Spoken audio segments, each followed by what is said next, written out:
안녕하세요, 여러분. CDEDU 사회통합 프로그램 중간평가 실전 모의고사 문제풀이 시간이 돌아왔습니다. 오늘은 제5회 중간평가 실전 모의고사 함께 풀어보도록 하겠습니다. 자, 1번. 다음 괄호에 가장 알맞은 것을 고르시오. 자, 기다리고 기다리던 부모님이 괄호 내일 한국에 오신다. 부모님을 만날 생각을 하니 잠이 오지 않는다. 1번 드디어, 2번 도대체, 3번 저절로, 4번 차라리. 자, 기다리고 기다렸어요. 부모님이 오시기를 기다리고 기다렸어요. 자, 오랜 기다림 끝에 그 결과로라는 뜻을 가지고 있는 1번의 드디어가 정답입니다. 드디어는 오랜 기다림 끝에 그 결과로 라는 뜻인데요.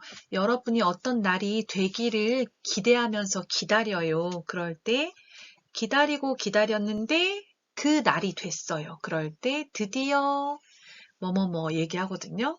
결혼식을 기다리고 기다렸어요. 그런데 내일이 결혼식이에요. 드디어 내일이 결혼식이다. 이렇게 말하죠. 여기서는 부모님이 한국에 오시기를 기다리고 기다렸어요. 기다리고 기다리던 부모님이 내일 한국에 오신다. 기다림 끝에 딱 기다리던 그 날인 거죠. 그 날. 그걸 말할 때 드디어를 사용합니다. 자, 도대체는 전혀하고 같은 뜻이에요. 전혀. 그래서 보통 어떻게 얘기하냐면 나는 그 사람을 이해할 수가 없다. 그럴 때 하나도 이해를 못하겠어요. 그럴 때 전혀 이해할 수가 없다. 도대체 이해할 수가 없다. 말합니다. 저절로는 어떤 노력을 하지 않고 자연적으로 그런 뜻이에요. 자연적으로. 그래서 여러분 그 엘리베이터 기다리다 보면 엘리베이터가 도착해요. 그리고 문이 열려요. 저절로 엘리베이터 문이 열리다. 그런 얘기고요. 자, 4번 차라리는 어떤 것보다 다른 것이 더 낫다. 그럴 때 사용합니다. 어떤 것보다 다른 것이 더 낫다. 그래서 그 사람과 출장을 가느니 차라리 혼자 가는 게 낫겠다. 그 사람과 같이 출장을 가는 것. 그리고 혼자 가는 것 비교할 때 그것보다는 다른 게 더 낫다. 이럴 때 차라리를 사용합니다. 그래서 어떤 것보다 다른 것이 더 낫다.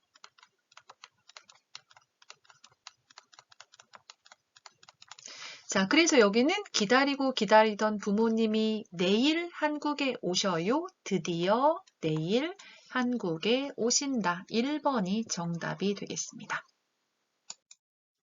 자, 2번. 나는 한국에서 근무 환경이 좋고 오래 일할 수 있는 어떤 회사에 들어가고 싶다. 자, 여기서 명사, 인, 명사 형태로 쓰면 되겠네요. 자, 1번 계획적, 2번 활동적, 3번 안정적, 4번 긍정적.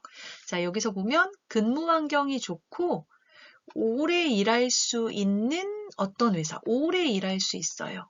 자, 어떤 회사에 취업을 해서 그 회사에서 내가 만 60세까지 계속 일할 수 있어요. 그런 경우에 뭐라고 하냐면 안정적이다 이렇게 얘기합니다. 그래서 어떤 것이 바뀌거나 흔들리지 않는 상태를 계속 유지해요. 같은 상태를 계속 유지해요. 다른 회사로 옮기지 않고 이 회사에서 계속 일할 수 있어요. 어떻다? 안정적이다. 자, 안정적이 명사라서 회사, 명사, 안정적이다, 명사, 어떤 회사, 안정적이다, 인, 명사, 명사인, 명사 이렇게 사용하면 되겠습니다. 그래서 나는 한국에서 근무 환경이 좋고 일하는 환경이 좋고 오래 일할 수 있는 안정적인 회사에 들어가고 싶다. 답은 3번이 되겠습니다. 자, 계획적은 계획을 세워서 어떤 것을 하는 거죠. 구체적인 절차나 방법을 미리 생각해서 하는 것, 계획적. 활동적은 몸을 활발하게 움직이는 것을 말해요. 그래서 어떤 일을 말할 때 막 움직이면서 하는 일은 활동적이다 말하죠.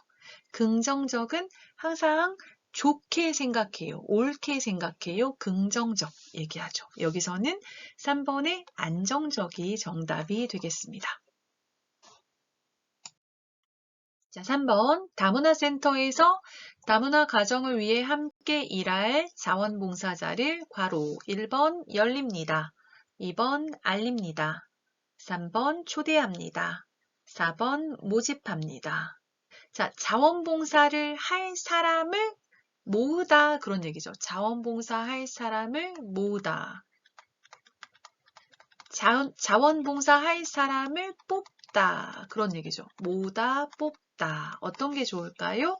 4번에 모집합니다가 정답이 되겠습니다. 자, 모집합니다는 널리 구하여 모으다라는 뜻이 있습니다. 모으다, 뽑다 이런 의미가 있고요.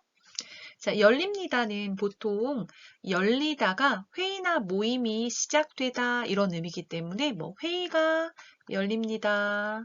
또는 뭐 어떤 지역에서 축제가 열립니다. 이렇게 말할 수가 있겠고요. 알립니다는 어떤 소식을 알려줘요. 그쵸? 그래서 어떤 소식을 알립니다. 뭐 예를 들어서 우리 아파트에서 몇 월 며칠에 물이 나오지 않아요. 단수가 됩니다 하면 그 소식을 알려줘요. 알립니다.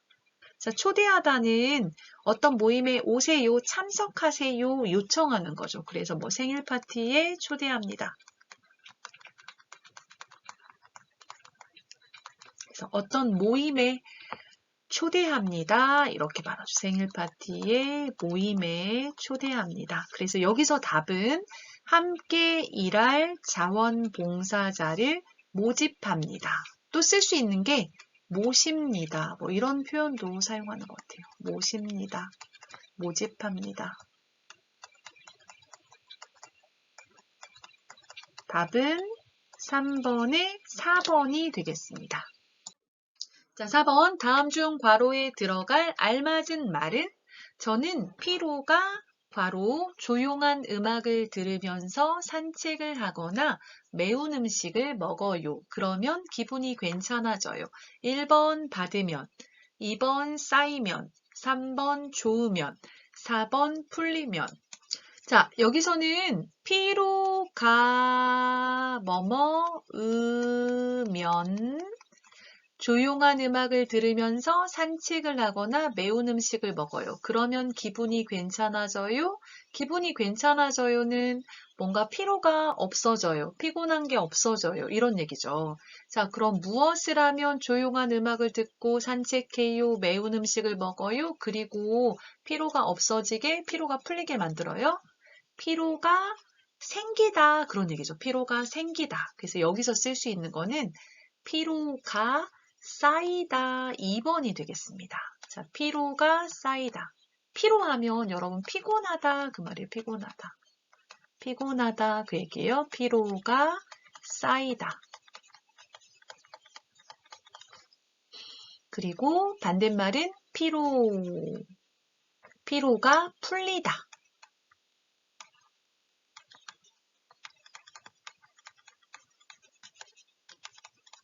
자, 가가 왔기 때문에 피로가 쌓이다 써야 되겠습니다.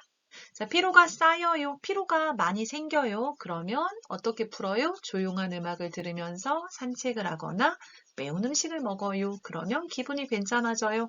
피로가 풀려요. 그런 얘기죠. 자, 받다 같은 경우는 안 되는 게요. 보통 스트레스로 얘기하는데요. 자, 스트레스 받다. 스트레스 쌓이다. 자, 이런 표현을 쓰는데요. 스트레스를 받다. 스트레스가 쌓이다. 그래서 보시면 자, 스트레스를 받다. 스트레스가 쌓이다 말하고요. 반대로 스트레스를 풀다.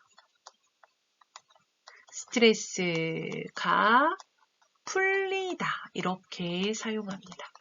그래서 여러분 이가 을을 사용을 조심해야 돼요. 스트레스를 받다, 스트레스를 풀다. 스트레스가 쌓이다, 스트레스가 풀리다. 이렇게 문장을 만들어야 어휘를 사용해야 여러분 틀리지 않고 문장을 만들 수가 있습니다. 그래서 4번의 답은 피로가 쌓이면이 되겠고요. 풀리면은 안 되죠. 풀리려면 정도면 맞을 수 있을 것 같아요. 자, 5번 다음 밑줄 친 부분과 의미가 반대인 것은 자, 반대말을 찾는 문제이네요. 자, 민수 씨는 내성적이어서 자신의 생각을 친구들에게 잘 말하지 않는다. 내성적이다 하면요. 자신의 속마음이나 감정을 겉으로, 밖으로 드러내지 않고 마음속으로만 생각하는 그런 뜻이에요. 옆에 사람에게 자신의 생각을 이야기하지 않고 마음속으로만 어떤 것을 생각하고 있어요. 그런 성격. 자, 그러면 반대를 찾으면 되겠죠. 자, 볼까요? 1번 꼼꼼해서, 2번 다정해서, 3번 외향적이어서, 4번 소극적이어서. 자, 반대는 자기 생각을 적극적으로 밖으로 드러내요. 그런 성격이니까 답은 3번 외향적이다, 외향적이어서를 고르면 되겠습니다. 자, 꼼꼼하다는 하나하나 잘 챙겨서 실수를 하지 않아요. 여러 가지 계획을 잘 세우고 하나하나 잘 챙겨서 실수가 없어요. 그런 성격 꼼꼼하다. 자, 다정하다는 정이 많다. 그런 얘기죠. 정이 많다. 정이 많아요. 마음이 따뜻해요. 다정하다. 그런 의미고요. 자, 소극적이다는 누군가 시키면 해요. 근데 스스로 막 활동적으로 움직이지 않아요. 자기가 나서서 어떤 것을 하지 않고 누군가가 시키면 움직여요. 그런 경우 소극적이다. 자, 소극적 반대말은 적극적이 있습니다. 자, 그래서 5번의 답은 내성적이다의 반대말 외향적이다 여서 3번의 외향적 이어서가 정답이 되겠습니다. 자, 6번. 다음 밑줄 친 부분과 의미가 반대인 것은 자, 국제화 시대에는 다국적 기업이 증가하면서 해외 지사도 늘고 있다. 1번 늘면서, 2번 넓히면서, 3번 감소하면서, 4번 지원하면서. 자, 국제화 시대 하면 여러분 어떤 일이 한 나라와만 관련이 있는 게 아니라 여러 나라와 관계가 있어요. 그럴 때 국제화, 세계화 이렇게 말하죠. 국제화 시대에 다국적 기업. 자, 다국적 기업 이것도 좀 어렵네요. 다국적 기업은 여러 나라에 걸쳐 세계적인 규모로 영업을 하는 큰 기업. 한 나라에서만 하는 게 아니라 여러 나라에서 경영을 하는 그런 기업을 말합니다. 자, 증가하다 뭐예요? 증가하다. 어떤 것이 늘다 그런 얘기죠. 자, 해외 지사도 늘고 있다. 해외 지사는 우리나라가 아니라 다른 나라에 그 회사 일을 할 수 있도록 만들어 놓은 회사를 말합니다. 자, 증가하고 있다. 반대말을 찾아야죠. 반대말. 그러니까 답은 3번 감소하면서가 되겠습니다. 감소하다, 줄어들다. 자, 늘다는 비슷한 말이죠. 늘다, 증가하다, 늘다, 비슷한 말. 넓히다도 어떤 것이 커지다, 넓어지다 이런 얘기니까 맞지 않고요. 지원하다는 도와주다 그런 의미죠. 그래서 6번의 답은 3번 감소하면서가 되겠습니다. 7번부터 11번까지는 다음 괄호에 가장 알맞은 것을 고르시오 문제입니다. 자, 7번. 이번 달에 의료비로 20만 원 썼어요. 왜 그렇게 많이 썼어요? 평소에 건강관리를 하는 게 좋겠어요. 자, 의료비 하면요. 의료비 하면 여러분 병원에 가서 진료를 받아요. 또는 약국에 가서 약을 사요. 그럴 때 쓰는 돈을 말하는 거죠.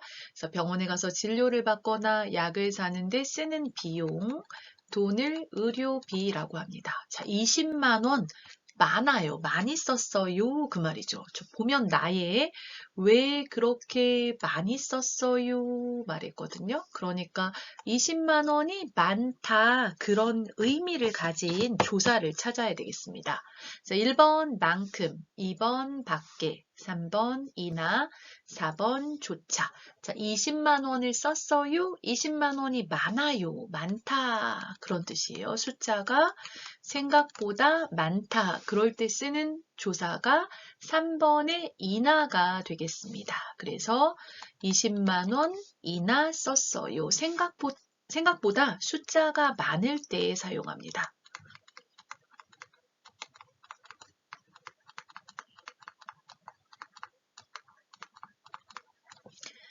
자, 1번의 만큼은 앞에 명사와 비교해서 정도가 비슷하다 이걸 말해요. 그래서 정도가 비슷할 때 만큼을 사용합니다.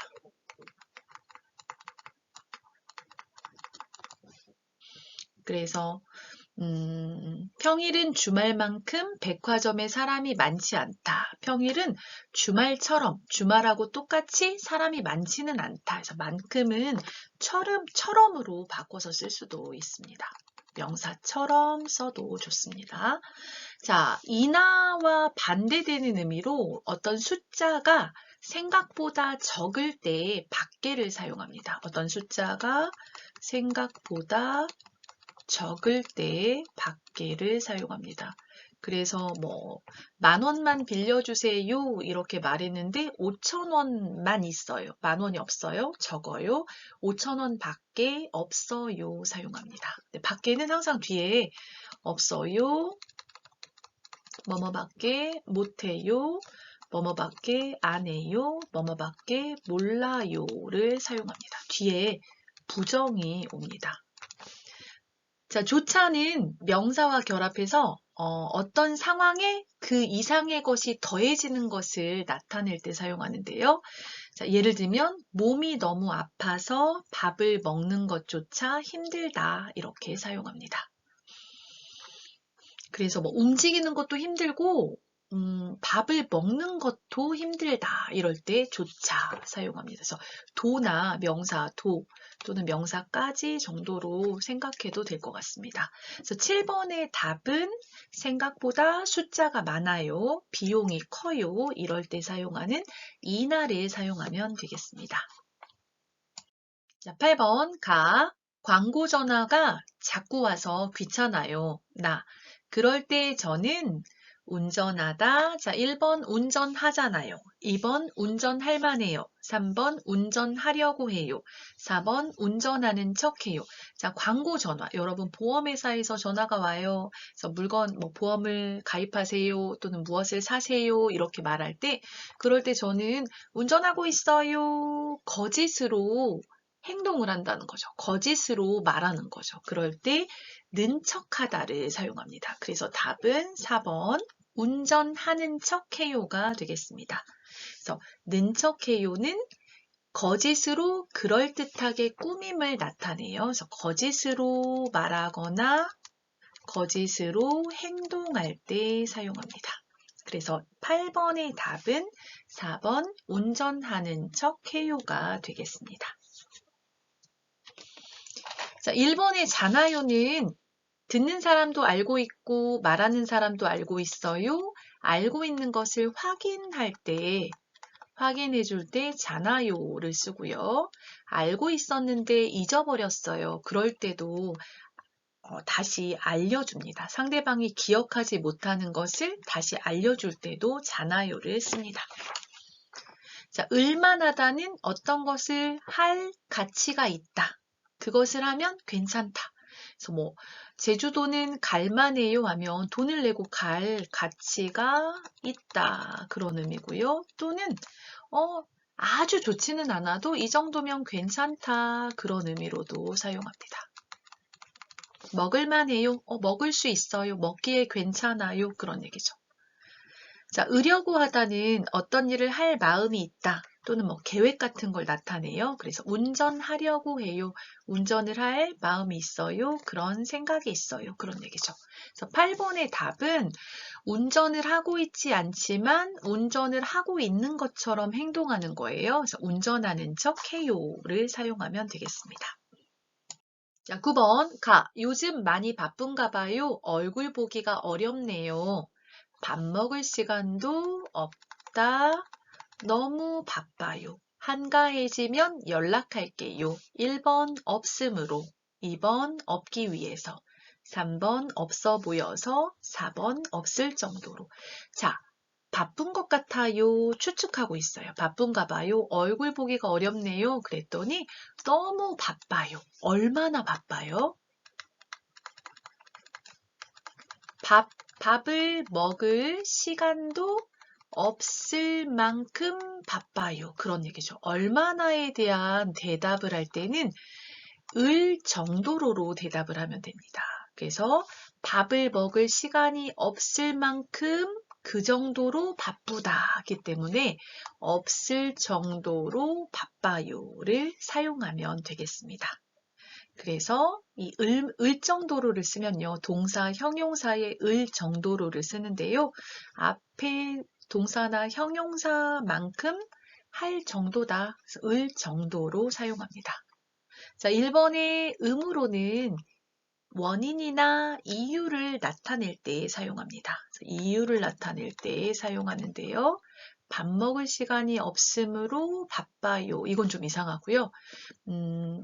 어떤 뒤에 결과가 오는 경우가 많아요. 그리고 또 이것은 주로 공식적인 상황에서 사용하기 때문에 발표나 회의, 뉴스 이런 곳에서 사용을 합니다.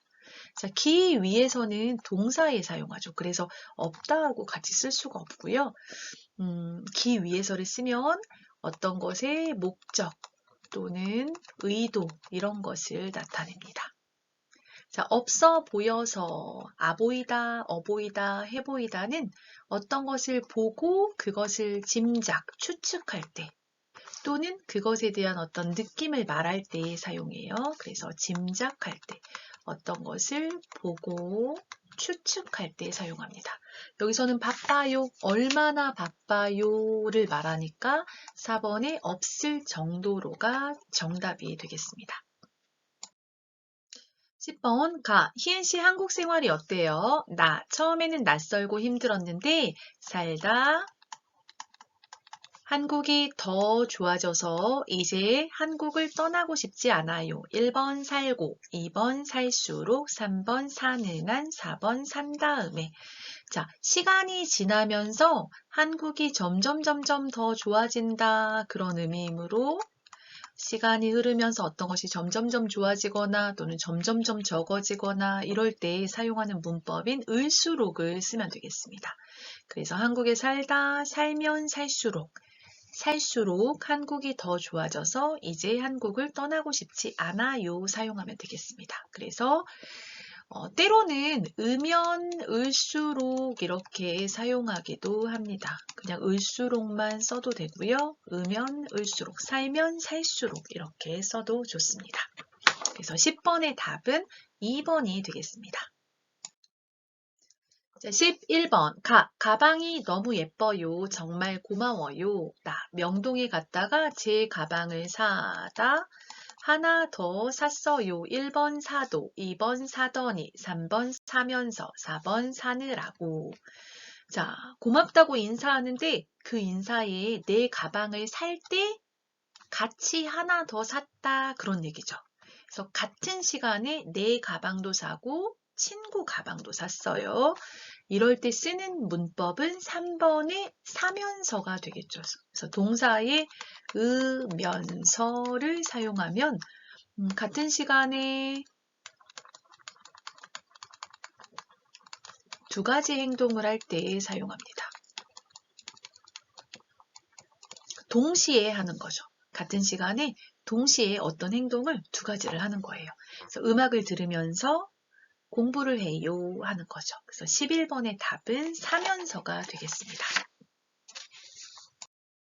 12번부터 16번까지는 다음 문장과 뜻이 같은 것을 고르시오. 자, 문장과 뜻이 같은 것, 같은 문장을 고르면 되겠습니다. 12번, 오후에 친구들과 공원에 가기로 해서 아침 일찍 김밥을 만들어 놓았다. 1번, 오후에 친구들과 공원에 가니까 김밥을 먹으면 좋겠다. 2번, 오후에 친구들과 공원에 가므로 아침 일찍 김밥을 먹었다. 3번, 오후에 친구들과 공원에 가려고 아침 일찍 김밥을 준비했다. 4번 오후에 친구들과 공원에 가서 그런지 아침 일찍 김밥을 만들었다. 자, 제시된 문장을 보면요. 오후에 친구들과 공원에 가기로 해서 약속을 했어요. 친구들과 이런 계획을 했어요. 그런 얘기죠. 그래서 아침 일찍 김밥을 만들어 놓았다. 이것은 준비했다. 이런 의미가 있어요. 어떤 것을 미리 하고 완료하고 그 상태가 계속되는 건데요. 자, 만들어 놓다 하면 김밥을 만들어서 준비했다 이런 의미가 되겠죠. 그래서 답은 3번 오후에 친구들과 공원에 가려고 아침 일찍 김밥을 준비했다가 되겠습니다. 자, 13번 영주 자격을 취득하려면 사회통합 프로그램을 이수해야 한다. 1번 영주 자격을 취득하면 사회통합 프로그램을 이수해야 한다. 2번 영주 자격을 취득하고 싶으면 사회통합 프로그램을 이수해야 한다. 3번 영주 자격을 취득해서 그런지 사회통합 프로그램을 이수해야 한다. 4번 영주 자격을 취득할 뿐만 아니라 사회통합 프로그램을 이수해야 한다. 자, 려면하고 같은 의미의 문법을 찾으면 되겠네요. 자, 영주 자격을 취득하려면 사회통합 프로그램을 이수해야 한다. 자, 으려면. 자, 으려면은 어떤 것을 할 목적이 있는 거죠. 취득하고 싶어요. 앞에 이런 목적을 달성하기 위해서 뒤에 것을 해야 하는 거죠. 그래서 여기서 보시면 자, 영주 자격을 취득하려면 취득하고 싶으면 2번을 쓰면 되겠습니다. 취득하고 싶으면. 자, 그 다음 취득하면은 취득을 해요. 그 다음에 해야 할 것. 이걸 써야 돼서 틀렸고요. 취득해서 그런지는 여러 가지 이유 중에 한 가지를 추측할 때 사용하니까 아니고요. 자, 을 뿐만 아니라는 하나 그리고 둘 어떤 것을 덧붙일 때 사용하니까 아니죠. 그래서 여기서는 사회통합 프로그램을 이수해요. 그래야 영주 자격을 취득할 수 있어요. 2번 취득하고 싶으면으로 쓰면 되겠습니다.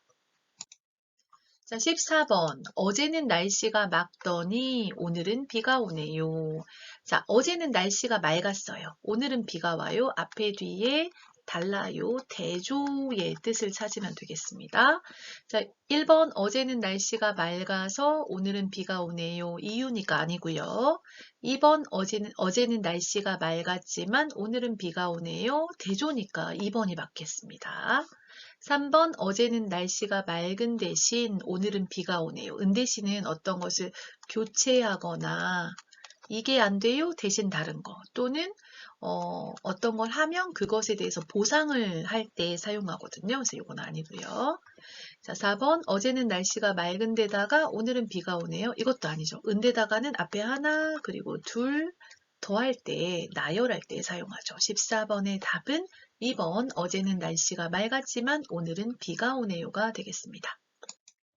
자, 15번. 그 감독이 만든 영화치고 재미있는 영화가 없다. 자, 그 감독이 만든 영화는 모두 재미가 없다. 예외가 없다. 그 말이죠. 자, 예외 없음의 의미를 찾으면 되겠습니다. 자, 1번 그 감독이 만든 영화는 모두 괜찮다. 모두 재미가 없다니까. 재미있는 영화가 없다니까 모두 괜찮다 아니죠. 그 감독이 만든 영화는 모두 재미있다. 2번 아니고 3번 그 감독이 만든 영화는 모두 재미없다. 3번이 답이죠. 4번 그 감독이 만든 영화는 모두 볼만하다. 볼만하다는 보기에 괜찮다니까 아니죠. 그래서 답은 15번의 3번이 되겠습니다. 자, 16번. 한국의 여러 가지 음식 중에서 비빔밥이야말로 한국의 대표적인 음식이다. 자, 비빔밥을 강조할 때 이야말로를 쓰는데요. 이야말로는 비빔밥은 정말로 이런 의미로 이해를 하면 되겠습니다. 자, 1번 한국의 여러 가지 음식 중에서 비빔밥이 제일 맛있다. 자, 2번 한국의 대표적인 음식은 비빔밥 이외에도 여러 가지가 있다. 3번 한국의 여러 가지 음식 중에서 가장 대표적인 음식은 비빔밥이다. 4번 한국의 여러 가지 음식 중에서 비빔밥이라도 대표적인 음식이 돼야 한다. 자, 답은 몇 번일까요?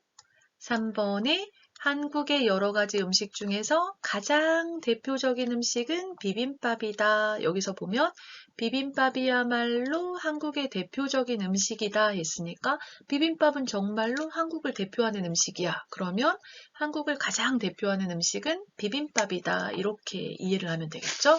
그래서 16번의 답은 3번이 되겠습니다. 자, 17번 다음 괄호 안에 들어갈 알맞은 말은 지난주에 과장님이 저한테 중요한 일을 시키셨는데 제대로 못했어요.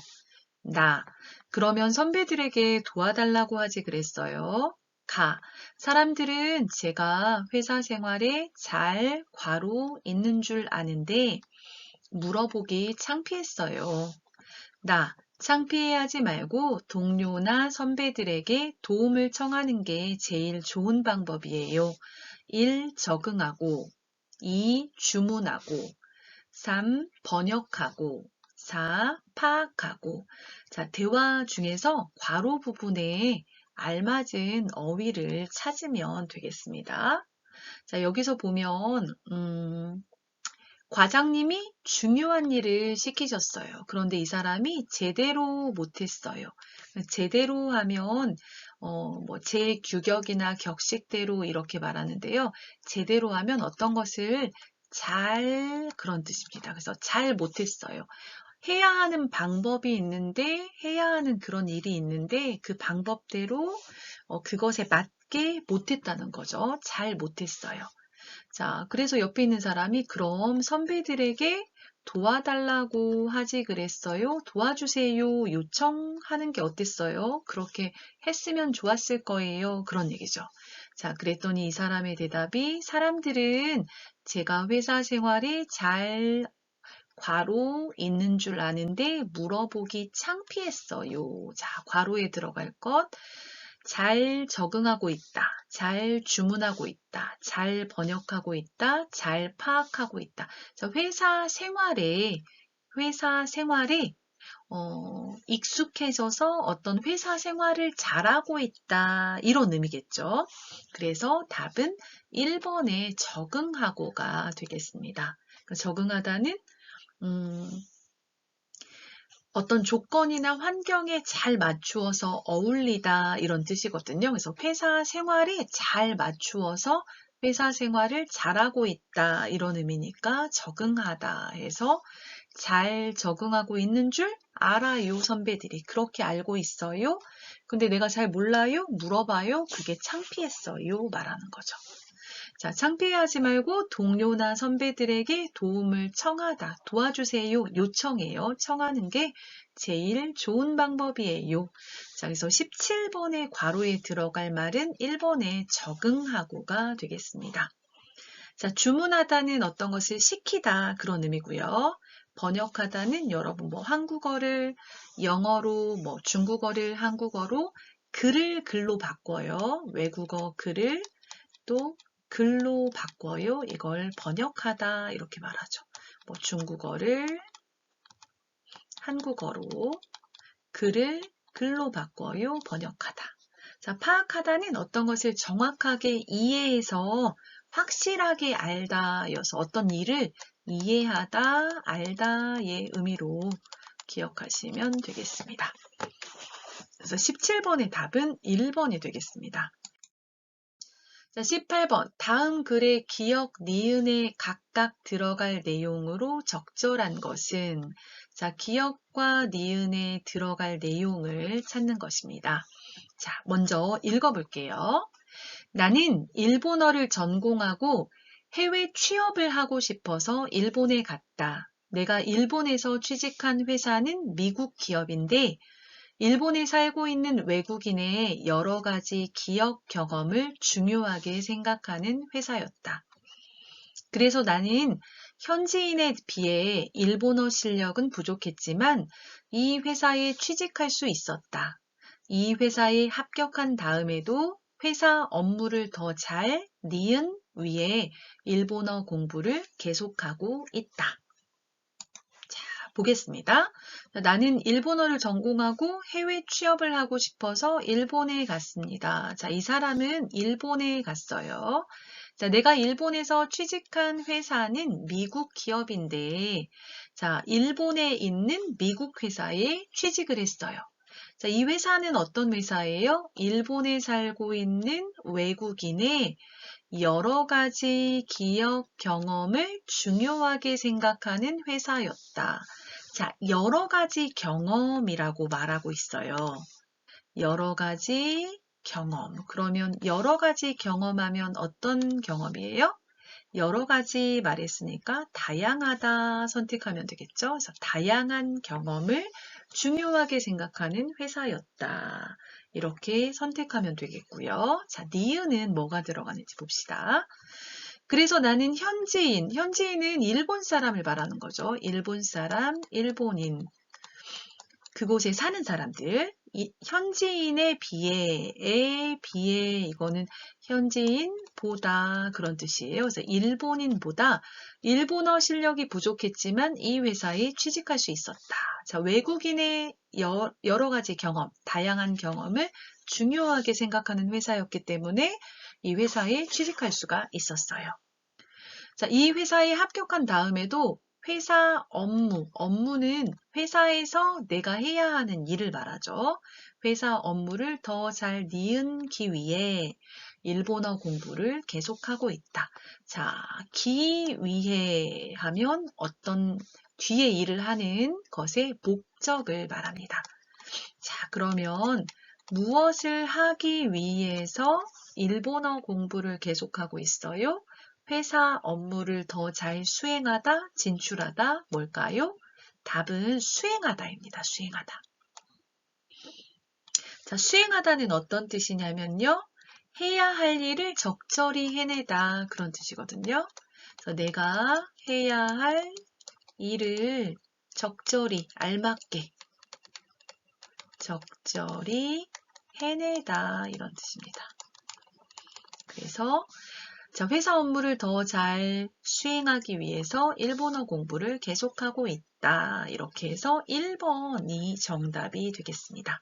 자, 진출하다는 어느 분야나 방면으로 나아가서 활동하다. 어떤 분야에 나아가 활동하다. 이런 뜻입니다. 그래서 18번의 답은 1번 다양한 수행하기를 고르시면 되겠습니다.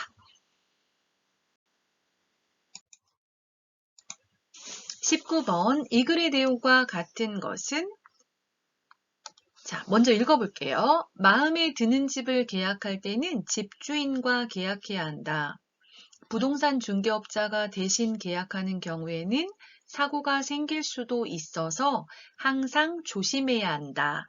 계약서를 쓰기 전에 꼼꼼하게 계약서를 읽어보고 입금 계좌가 집주인의 것이 맞는지 확인한 다음에 집 문제 등에 대한 특약사항을 자세하게 작성한다. 집에 대한 문제를 말로만 이야기하면 집주인이 약속을 안 지키는 경우가 있기 때문이다. 그리고 등기부 등본을 꼭 확인해야 한다. 자, 1번 집을 계약할 때는 등기부 등본을 꼭 봐야 한다. 2번 집주인이 없으면 부동산 중개업자와 계약해도 된다. 3번 집을 계약하는 일은 부동산 중개인이 모두 맡아서 한다. 4번 집 문제에 대한 특약사항은 말로 하거나 계약서에 쓴다. 자, 이 글의 내용과 같은 것을 고르는 문제이므로 맞는 것을 고르면 되겠습니다.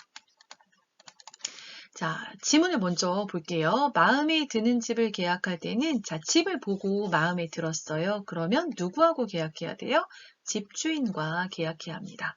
자, 부동산 중개업자가 대신 계약하는 경우에는 자, 부동산에서 일하는 사람, 부동산 중개업자가 계약하면 사고가 생길 수도 있어서 항상 조심해야 된다. 그래서 부동산 중개업자하고 둘만 계약을 하면 안 된다. 그런 얘기죠. 자, 계약서를 쓰기 전에 꼼꼼하게 계약서를 읽어보고 입금 계좌가 집주인의 것이 맞는지 확인한 다음에 집 문제 등에 대한 특약사항을 자세하게 쓴다. 특약사항 하면 특별하게 집주인하고 약속을 하는 거예요. 그래서 특별한 약속을 씁니다. 뭐 집주인이 뭐 부엌에 싱크대를 바꿔주기로 했어요. 뭐 그런 것도 쓰면 되겠죠. 자, 집에 대한 문제를 말로만 이야기하면 집주인이 약속을 안 지키는 경우가 있다. 말로 약속한 경우에는 안 지킬 수가 있다는 거죠. 자, 그리고 등기부 등본을 꼭 확인해야 한다. 자, 등기부 등본을 떼보면 거기에 집주인이 누구인지 나와 있어요. 그리고 이 집을 담보로 해서 뭐 은행에서 대출을 받은 게 있는지도 확인할 수가 있거든요. 그래서 등기부 등본을 꼭 확인해야 한다 말하고 있네요. 자, 그러면 선지를 한번 보겠습니다. 자, 1번 집을 계약할 때는 등기부 등본을 꼭 봐야 한다. 이것이 정답이죠. 답은 1번이죠. 맨 마지막에 보시면 등기부 등본을 꼭 확인해야 한다. 자, 집을 계약할 때 등기부 등본을 꼭 봐야 한다. 맞죠? 자, 두 번째, 집주인이 없으면 부동산 중개업자와 계약해도 된다? 아니죠. 여기 보면 부동산 중개업자와 대신 계약을 하는 경우에는 사고가 생길 수 있어서 조심해야 하고 집주인과 계약해야 한다 말했죠. 3번 집을 계약하는 일은 부동산 중개인이 모두 맡아서 한다. 그렇지 않죠. 계약서를 쓰기 전에 꼼꼼하게 계약서를 읽어보고 내가 확인을 해야 돼요. 그렇지 않으면 사기를 당할 수도 있습니다. 자, 4번 집 문제에 대한 특약사항은 말로만 하거나 계약서에 쓴다. 말로만 하거나 이게 안 된다고 했죠. 어떻게 해야 한다고 했어요? 여기 보시면 말로만 이야기하면 집주인이 약속을 안 지키는 경우가 있으니까 자세하게 특약사항을 작성한다, 쓴다 그런 얘기죠. 그래서 19번의 답은 1번 집을 계약할 때는 등기부 등본을 꼭 봐야 한다가 되겠습니다. 자, 20번. 이 글의 내용과 같은 것은 둘이 먹다가 하나가 죽어도 모르는 김치볶음밥 만드는 방법을 소개합니다. 먼저 채소와 김치를 먹기 좋은 크기로 썰어줍니다. 프라이팬에 식용유를 두르고 돼지고기를 먼저 볶은 다음에 썰어놓은 채소를 볶아줍니다. 그 후에 설탕, 간장, 고춧가루 등의 양념을 넣고 볶다가 마지막으로 김치를 넣고 볶습니다. 2, 3분 뒤에 밥을 넣고 볶으면서 간을 맞추면 맛있는 김치볶음밥이 완성됩니다. 볶음밥에 참기름과 깨를 뿌리거나 계란 프라이를 올리면 더욱 맛있는 김치볶음밥을 즐길 수 있습니다. 1번, 양념을 만들어 돼지고기에 간을 한 다음에 볶는다. 2번, 채소와 밥을 먼저 볶은 다음에 양념과 고기를 넣어 볶는다. 3번, 계란 프라이를 붙여서 밥 위에 올려야만 맛있는 볶음밥이 된다. 4번, 둘이 먹다가 하나가 죽어도 모른다는 것은 정말 맛있다는 뜻이다. 자, 이 글의 내용과 같은 것을 골라보세요. 맞는 것을 찾는 문제입니다. 자, 둘이 먹다가 하나가 죽어도 모른다. 이런 말은 뭐냐면요. 두 사람이 어떤 음식을 먹는데 먹다가 옆에 사람이 죽어도 모를 정도로 그 음식이 맛있다. 그런 뜻이에요. 그래서 둘이 먹다가 하나가 죽어도 모른다. 이것은 정말 맛있다. 이런 뜻입니다.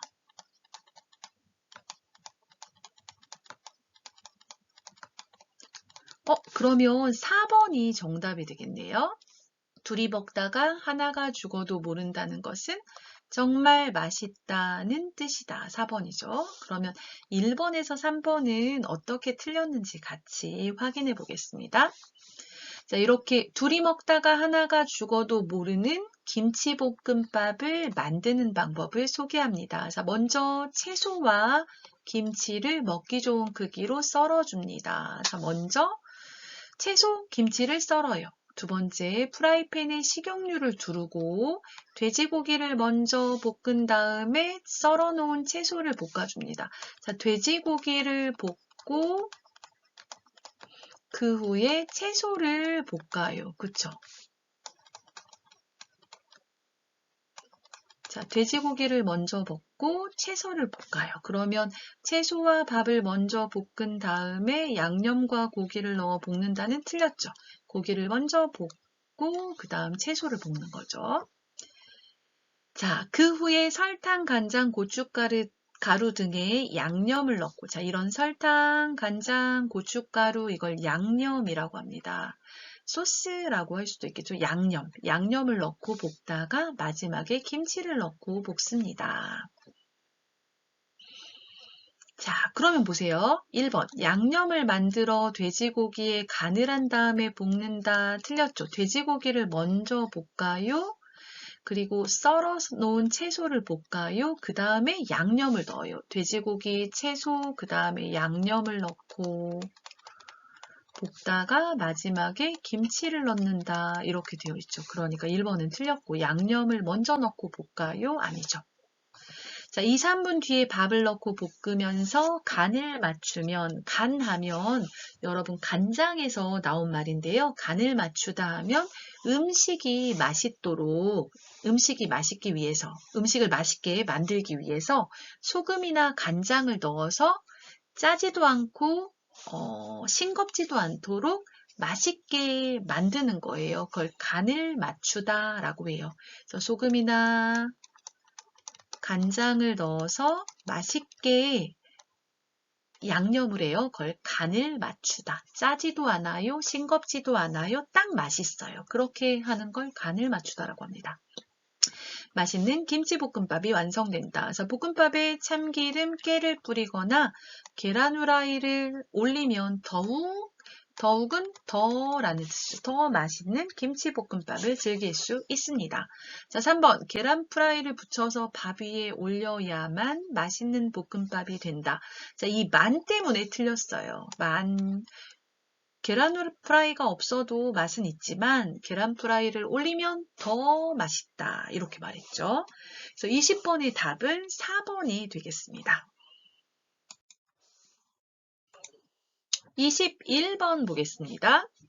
자, 잡코리아가 직장인 1000명을 대상으로 직장 생활을 하면서 가장 힘든 일이 무엇인지에 대한 설문조사를 실시했다. 대인관계가 힘들어서 스트레스를 받는다는 응답이 40%로 가장 높게 나타났다.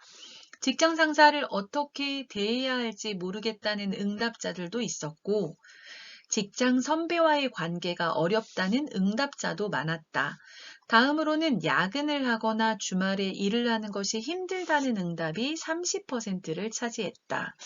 야근 수당이나 주말 수당을 받기는 하지만 제대로 쉬지 못해 피로가 쌓여서 힘들다는 응답과 함께 가족이나 친구들과 시간을 보낼 수 없어서 힘들다는 응답자들도 있었다.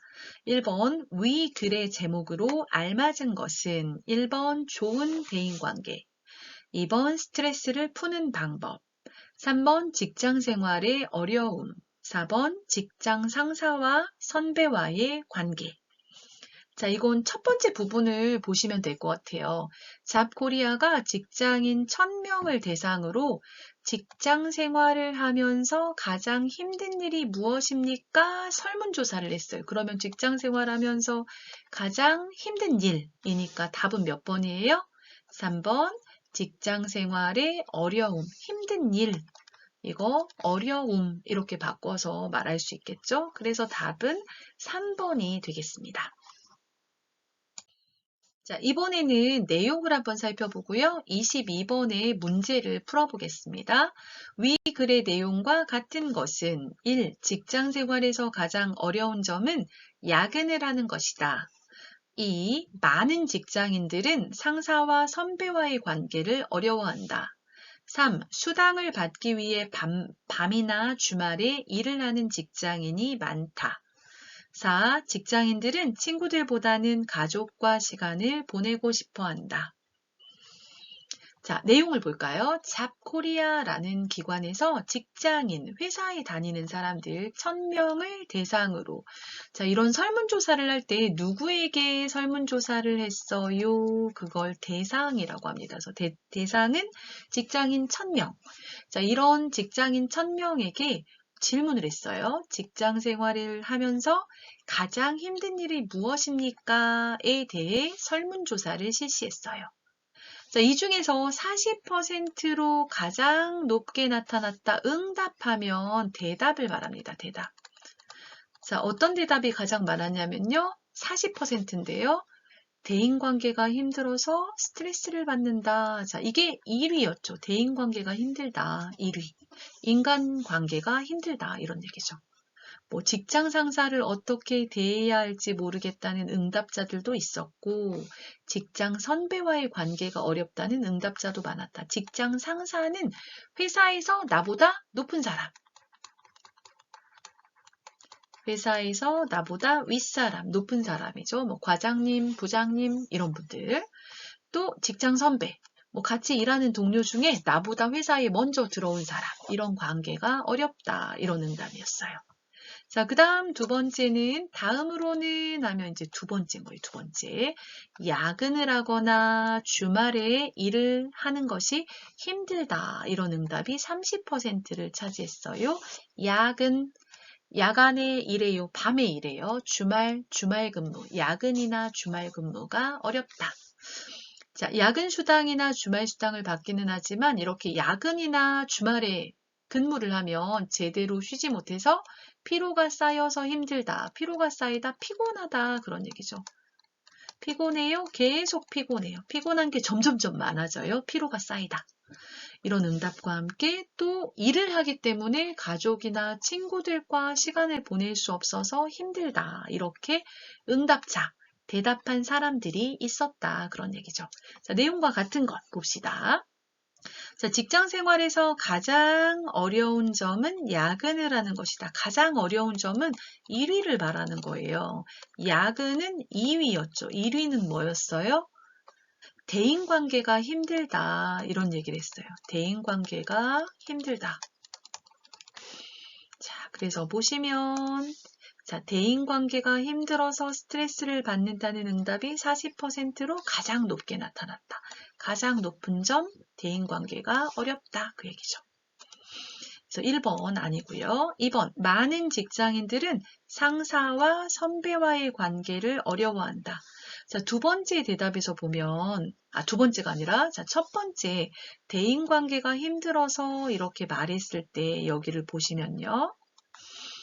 직장 상사를 어떻게 대해야 할지 모르겠다는 대답을 한 사람들이 있었고, 직장 선배와의 관계가 어렵다, 이렇게 대답을 하기도 했죠. 그래서 보시면 이번에 많은 직장인들은 상사와 선배와의 관계를 어려워한다. 이게 정답이 되겠네요. 그렇죠?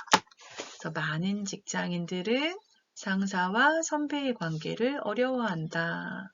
이게 정답이 되겠습니다. 이것은 보시면 직장 상사를 어떻게 대해야 할지 모르겠다. 직장 선배와의 관계에 어려움이 있다. 이런 대답을 했어요. 자, 3번 수당을 받기 위해 밤이나 주말에 일하는 직장인이 많다. 얼마나 많은지는 여기 나오지 않았어요. 그래서 정확히 알 수가 없고요.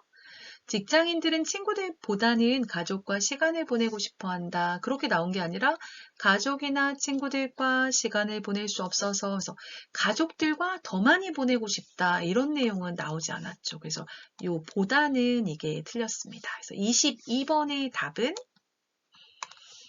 많은 직장인들은 상사와 선배와의 관계를 어려워한다. 2번이 되겠습니다.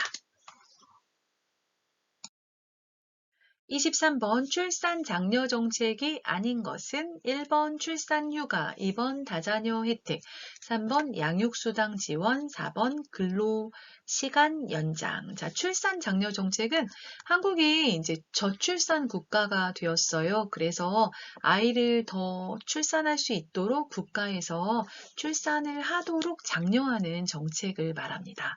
자, 여기서는 출산 장려 정책이 아닌 것을 고르면 되겠습니다. 자, 1번 출산 휴가. 자, 아이를 낳으면 엄마에게는 90일, 아빠에게는 10일의 출산 휴가를 쓸 수 있도록 하고 있죠. 이것도 출산 장려 정책이고요. 2번 다자녀 혜택. 3명 이상 아이를 낳는 경우에는 이런 가정에 뭔가 좋은 이점을 주고 있어요. 그걸 다자녀 혜택이라고 합니다. 예를 들어 대학에 들어갈 때도 다자녀 전형이라는 걸 만들어서 그러니까 다자녀인 경우에만 지원할 수 있는 전형이 있습니다. 그래서 이것도 출산장려 정책 중에 하나고요. 세 번째, 양육수당 지원. 아이를 낳으면 뭐 처음 1년 동안은 집에서 키울 때 한 달에 20만 원씩 뭐 양육수당을 지원하고 있고, 이제 그 키우는 기간에 따라서 15만 원, 10만 원까지 지원하고 있어요. 이것도 출산장려 정책이죠. 4번, 근로시간 연장.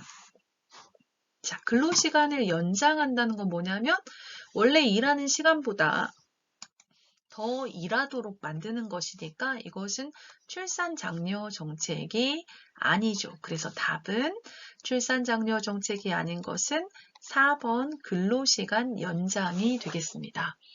이것 외에도 이제 아이를 낳는 경우에 출산 축하금을 지급하거나 육아휴직을 하도록 하거나 또는 근로시간 연장이 아니라 근로시간을 단축하도록 하거나 또는 난임 부부에게 그 아이를 가질 수 있도록 시술비를 지원하거나 또는 이런 여러 가지 출산 장려 정책들이 시행되고 있습니다.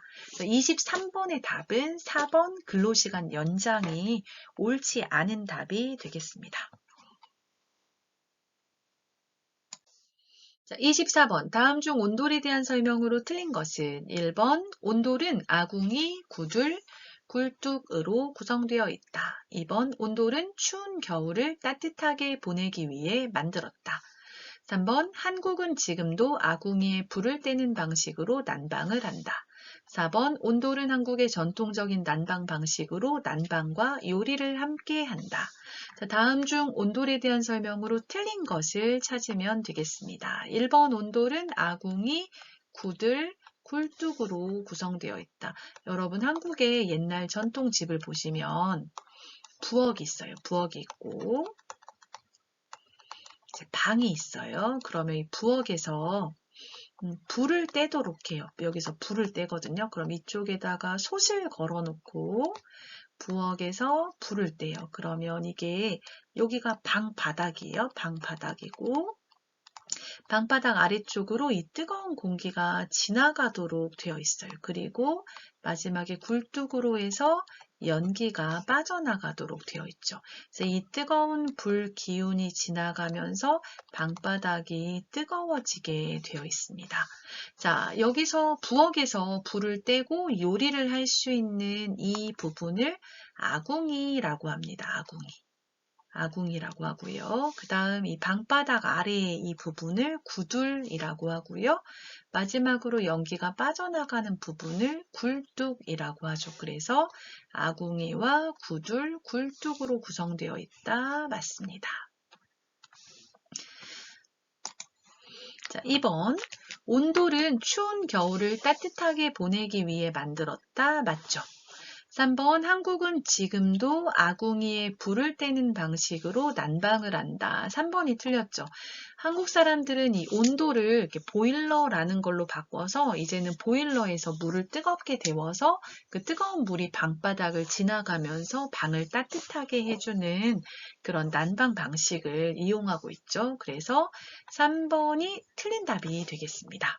4번 온돌은 한국의 전통적인 난방 방식으로 난방과 요리를 함께 한다. 맞죠? 여기서 방을 따뜻하게 하면서 부엌에서 요리도 하고 있죠. 그래서 난방과 요리를 함께 했다. 맞습니다.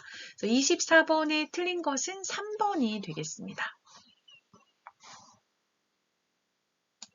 자, 25번. 다음 내용들의 공통적인 목표는 사회통합 프로그램, 조기 적응 프로그램, 다문화 가족 방문 교육 서비스. 1번, 외국인의 한국어 능력을 향상시킨다. 2번, 다문화 가정 자녀의 학교 생활을 돕는다. 3번, 한국 입국 초기에 필요한 정보를 제공한다. 4번, 이민자들이 한국에 잘 정착할 수 있도록 돕는다. 자, 한번 볼까요? 사회통합 프로그램은 여러분 법무부에서 하는 프로그램으로 한국어와 한국 문화를 공부할 수 있는 프로그램이죠. 자, 조기 적응 프로그램. 조기 적응 프로그램은 처음 한국에 입국한 사람들이 한국 생활에 빠르게 적응할 수 있도록 도와주는 프로그램입니다.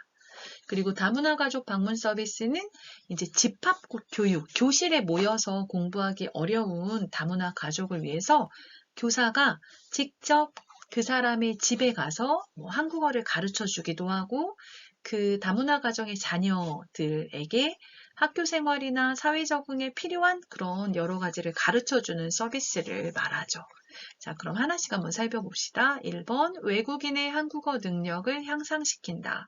이것은 사회통합 프로그램 이야기죠. 4라고만 쓰겠습니다. 자, 2번, 다문화 가정 자녀의 학교 생활을 돕는다. 이건 다문화 가족 방문 교육 서비스고요. 3번, 한국 입국 초기에 필요한 정보를 제공한다. 이건 조기 적응 프로그램이죠. 자, 4번, 이민자들이 한국에 잘 정착할 수 있도록 돕는다. 이것은 사회통합 프로그램, 조기 적응 프로그램, 다문화 가족 방문 교육 서비스 모두가 이민자들이 한국에 잘 정착할 수 있도록 돕는 제도이죠. 그래서 답은 4번이 되겠습니다. 그래서 공통적인 목표는 이 세 가지 프로그램을 왜 만들었어요? 한국에 온 이민자들이 한국 사회에 잘 정착할 수 있도록 돕기 위해서 만들었다. 이렇게 보시면 되겠습니다. 26번. 스마트폰 중독으로 볼 수 없는 것은 1번 스마트폰으로 필요한 정보를 검색한다. 2번 스마트폰을 하루에 2시간 이상 사용한다. 3번 스마트폰을 화장실에 갈 때도 가지고 간다. 4번 스마트폰이 울리면 식사 중에도 바로 확인한다. 자, 중독이라고 하면요. 어떤 것을 지나치게 하는 것을 말하죠. 그래서 그것이 없이는 막 참을 수가 없어요. 약간 이런 상태를 중독이라고 말하는데요. 현대인들은 스마트폰이 없으면 사실 살 수가 없어요. 그래서 어떤 부분에 있어서는 모두가 스마트폰 중독에 빠져 있는 게 아닌가 싶기도 한데요. 자, 1, 2, 3, 4번 중에 스마트폰 중독이 아닌 것을 고르면 되겠습니다. 자, 1번 스마트폰으로 필요한 정보를 검색한다. 검색하다는 인터넷에서 어떤 단어를 쳐서 그것을 찾다 이런 뜻이니까요.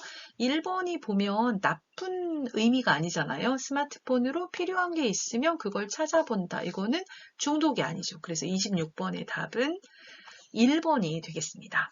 자, 2번 스마트폰을 하루에 2시간 이상 사용한다. 중독. 스마트폰을 화장실에 갈 때도 가지고 간다. 중독.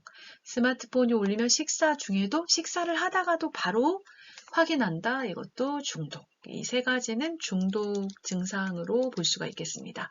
이건 여러분이 그 사회통합 프로그램 책을 확인해 보시면 거기에 이제 스마트폰 중독의 어떤 예시 문장들이 나오거든요. 그래서 거기에 나오는 내용들입니다.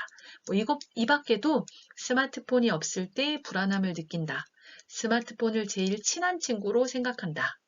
스마트폰에 설치된 앱이 30개 이상이고 대부분 사용한다. 이러면 스마트폰 중독이라고 볼 수가 있다고 합니다. 스마트폰이 꼭 필요한 물건이지만 필요한 순간에 적절하게 사용하시고 너무 의지하지 않도록 또 조심해야 되는 부분들도 있는 것 같습니다. 27번. 다음 교통 표지판이 의미하는 것은 1번 주차가 가능하다. 2번 보행자 전용 도로이다. 3번 여기서 길을 건너도 된다. 4번 신호등이 없으니 조심해야 한다. 자, 이 교통 표지판은 횡단보도라는 뜻이에요. 횡단보도는 뭐냐면 여기에서는 안전하게 길을 건널 수가 있다. 그런 의미거든요. 그래서 답은 3번 여기서 길을 건너도 된다가 되겠습니다. 28번 다음 괄호 안에 공통으로 들어갈 알맞은 말은 이것이 씨가 된다. 호랑이도 제 이것하면 온다. 발 없는 이것이 천리를 간다. 자, 이 괄호에 세 개의 괄호에 공통으로 들어갈 말이니까 답은 한 개인 거예요. 한 개. 그래서 자, 여기에 꿈이 씨가 된다, 말이 씨가 된다, 기회가 씨가 된다, 국가가 씨가 된다. 꿈, 말, 기회, 국가 중에서 괄호에 들어갈 말. 이것이 씨가 된다, 호랑이도 이것 하면 온다, 발 없는 이것이 천리를 간다. 답은 몇 번이에요? 2번이죠, 2번. 말이죠, 말. 자, 말이 씨가 된다. 이건 뭐냐면 항상 하던 말이 실제로 이루어졌다라는 뜻으로 내가 어떤 것을 말을 하면 그게 나중에 실제로 이루어진다. 그런 얘기고요. 호랑이도 제 말하면 온다. 이것은 그 자리에 없는 사람에 대해서 이야기를 하는데 저쪽에서 그 사람이 오는 거예요. 그래서 그 자리에 없는 사람에 대해서 나쁘게 말하면 안 된다. 이런 뜻이고요. 발 없는 말이 천리를 간다. 이건 소문이 엄청 빨리 다른 사람에게 퍼진다. 그런 뜻이에요. 그래서 말을 할 때 항상 조심해야 한다. 이런 의미거든요. 그래서 28번의 답은 2번 말이 되겠습니다. 자, 오늘은 제5회 실전 모의고사 문제를 함께 살펴보았습니다. 여러분 중간평가 준비에 도움이 되었다면 좋아요와 구독 눌러주세요. 시험 잘 준비하시고 꼭 합격하세요. 감사합니다.